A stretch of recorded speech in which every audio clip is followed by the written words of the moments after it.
যদি লক্ষ্মীদেবী যদি কৃষ্ণের সঙ্গ প্রার্থনা করে তাহলে তার পতিব্রতা ধর্ম নষ্ট হয় না। পতিব্রতা নারী সে অন্য পরপুরুষের সঙ্গ প্রার্থনা করে কখনো করে না। একই তত্ত্ববস্তু লক্ষ্মী নারায়ণ আর কৃষ্ণ একই তত্ত্ববস্তু, তখন অসুবিধা কি আছে? বলছে বাহ ঠিকই বলেছ, তো কথা তো ঠিকই আছে।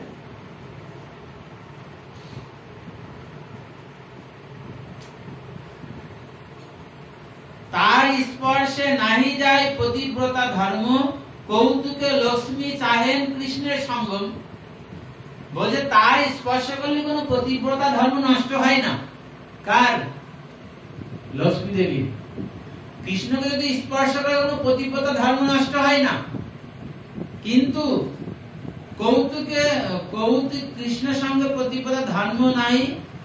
বলছে কৌতুকের জন্য, তো একটু আনন্দ লীলা বিলাস করার জন্য লক্ষ্মী কৃষ্ণের সঙ্গে প্রার্থনা করেছে, এতে কি আর আছে? কবু কৃষ্ণ আর নারায়ণ তো একই তত্ত্ববস্তু। কোন কৌতুক করার জন্য, লীলা করার জন্য হয়তো লক্ষ্মী দেবী কৃষ্ণের সঙ্গে প্রার্থনা করেছেন।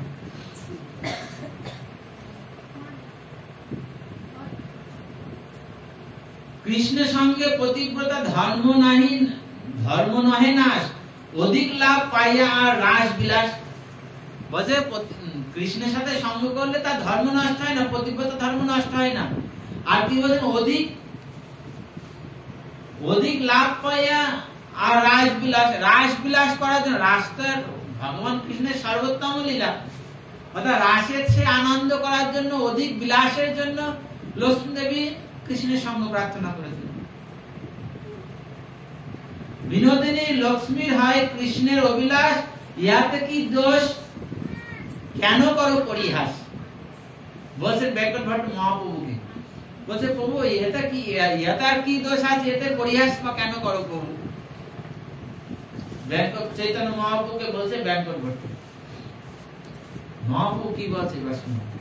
তাহলে বললেন যে কৃষ্ণ নারায়ণ একই তত্ত্ববস্তু, আর কি লীলা বিলাস করার জন্য কৃষ্ণের সর্বোত্তম রাস লীলা বিলাস করার জন্য কি করেছেন? লক্ষ্মী দেবী নারায়ণের সঙ্গ প্রার্থনা করে, এটা কোনো দোষাবহ না। এটাই বললেন ব্যাকট ভট্ট। মহাপ্রভু কি বলছেন শুনুন। প্রভু কয়ে দোষ নাই ইহা আমি জানি, রাস না পাইল লক্ষ্মী শাস্ত্রে ইহা শুনি। দেখুন এইবার আসল কথা শুনুন কি বলছেন। প্রভু কয়ে দোষ নাই ইহা আমি জানি। চৈতন্য মহাপ্রভু বলছে এটা তো কোনো দোষ নেই, সঙ্গ প্রার্থনা করে এটা কোনো দোষ নেই, ঠিক আছে, কোনো অসুবিধা নেই, এটা দোষ নেই, আমি মানি। কিন্তু শাস্ত্রে যেটা শুনেছি যে লক্ষ্মী দেবীর রাসে অধিকার পায়নি প্রবেশে, কেন এটা? তাহলে কথাটা বুঝতে পারছেন? লক্ষ্মী দেবী কিন্তু রাসলীলায় প্রবেশ করতে পারেননি। আপনাদের সকলে জানা আছে, আপনাদের সব পুরাতন ভক্ত অনেক। তা বলছেন লক্ষ্মী দেবী রাসেতে অধিকার পায়নি প্রবেশের। তা বলছেন রাস না পাইল লক্ষ্মী শাস্ত্রে ইহা শুনি। আমি তো শাস্ত্রে শুনেছি যে লক্ষ্মী দেবী রাসেতে অধিকার পায়নি। কেন পাইনি অধিকার রাসেতে? শুনুন কি বলছে। লক্ষ্মী কেন না পাইল ইহার কি কারণ, তপ করি কইছে কৃষ্ণ পাইল শ্রুতিগণ। ভালো করে বুঝবেন কথাটা। কি বলছেন?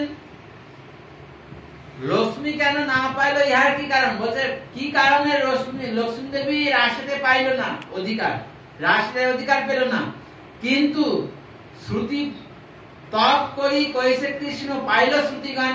কিন্তু শ্রুতি মণিচুরি যারা আছে না, তারা রাসলীলাতে প্রবেশ পেয়েছিলেন, তারা রাসলীলায় অংশগ্রহণ করেছিলেন। তারপর শ্রুতিগণ কি করে পেল? শ্রুতিগণের থেকে লক্ষ্মী দেবী কত শ্রেষ্ঠ।